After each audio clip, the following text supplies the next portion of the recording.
Nalambot na kanina eh. Kaya ang problema ko lang sa'yo, baka makita ng misis mo bakit mapula. Ay talagang mapulat gawa ng hinilot. Hilot. Sabi ko nga ho kanina, sabi ko parang paga, sabi ko kay Mrs. Tingnan mo nga ako parang paga eh. Oo. Sabi niya eh. Okay na ba ha? Try mo nga alis sa pagtingala sir pala. Hindi na masyadong sabit. Medyo maluwag-luwag na. Compare kanina. Kumpara kanina no. Tapos ganina papaganon, kada galaw mo masakit ito. Oo. Dito sa kabila ganun din. Oo. Pero ngayon okay na ha. Salamat po. Ito na.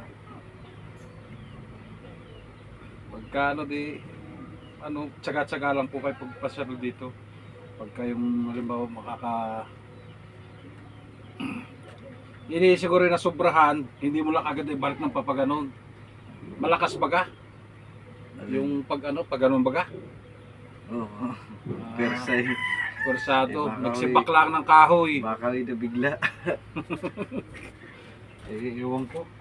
Parang yata, linang yata dyan sa inyo eh. Ayo. Hindi nang ho dun sa likod eh.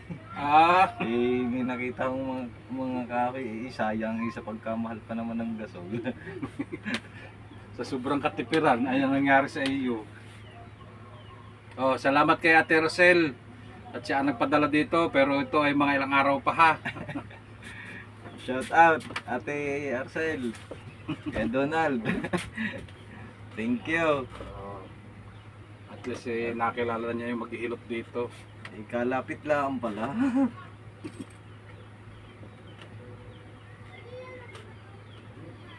Parang gasgasin na rin itong sa Nikwan.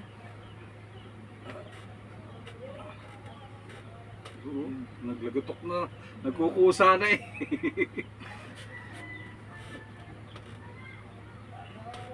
Putya. Yun. Lumabas na. Sarap doon. Putok-putok eh. Nagkukusa.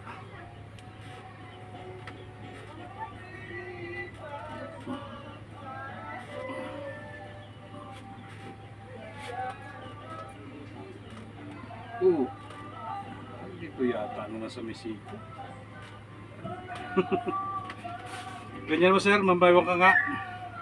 Gate, babaliktad. Yan. Kabig pa parito ha. Mamaya, waiting mo lang. Sige. Wala. Kabila. Hayaan mo na. Okay. Lock. Pwede ka na mag-uwi. Yuko. Okay, lambot lang ang katawan. Lambot lang. Ito na.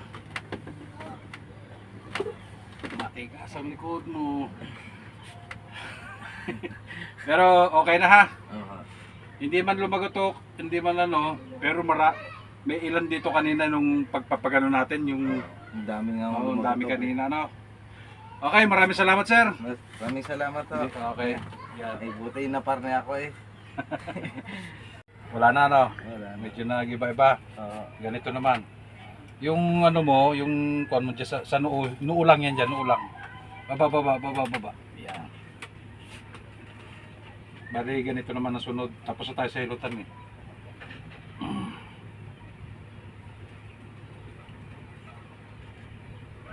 Kalma, relax lang.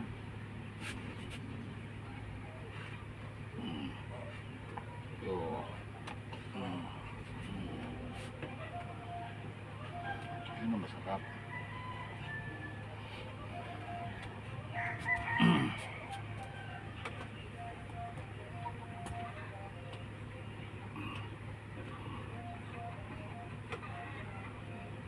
Pagkano, ingat-ingat lang sir ha.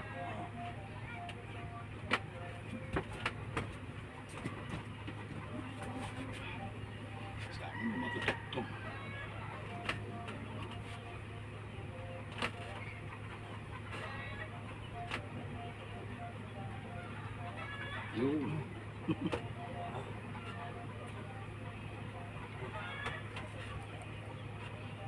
Yan eh, pag hindi mo na ganun yun sir, ay baka kayo maging prosin yan. matigas na likod. Pag hindi mo na iuga-uga yung mga buto mo dyan. Okay lang ano?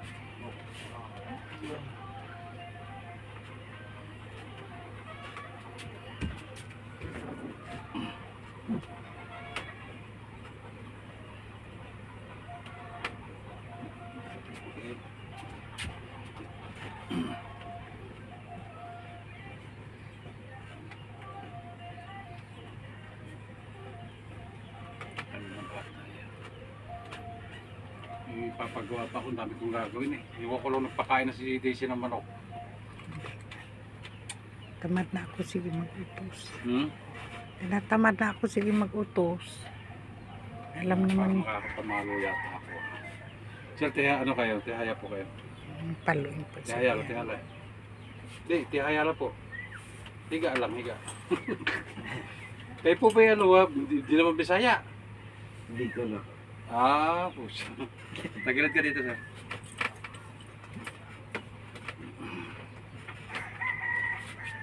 Ginawa pala dito kay Jan. Pinahugas ng plato. Pag ano sir, pag halimbawa na sa pagtulog, huwag ka lagi nakaganyan sir ha. Kaya siguro nananakit yung nakaganyan ha.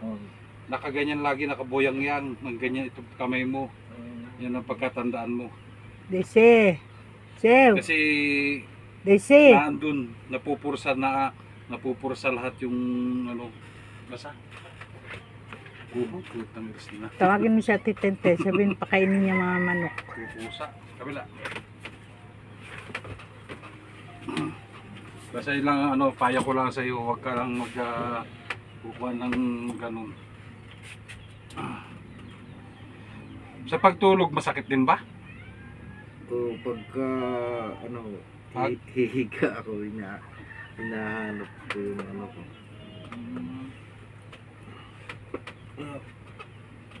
Hintay lang natin, parehas lang naman yun. Ibig sabihin yung paghiga, tingnan nyo nga. Bangon po kayo, bangon. Yan. Tapos yung paghiga, masakit. Hindi naman. Hindi na. Hindi na. Pag kasi kayo lagi minsan maglagay rin kayo ng kung ano naman sa ano nyo. Yung dito sa yung lagyan nyo dito ng ng tuwalya rito. Dito sir Pag halimbawa sa ulo, lagyan nyo ng tuwalya o kumot. Huwag yung laging kantuhan. Sige sir, mamaya na. Magdamit mo na kayo sir.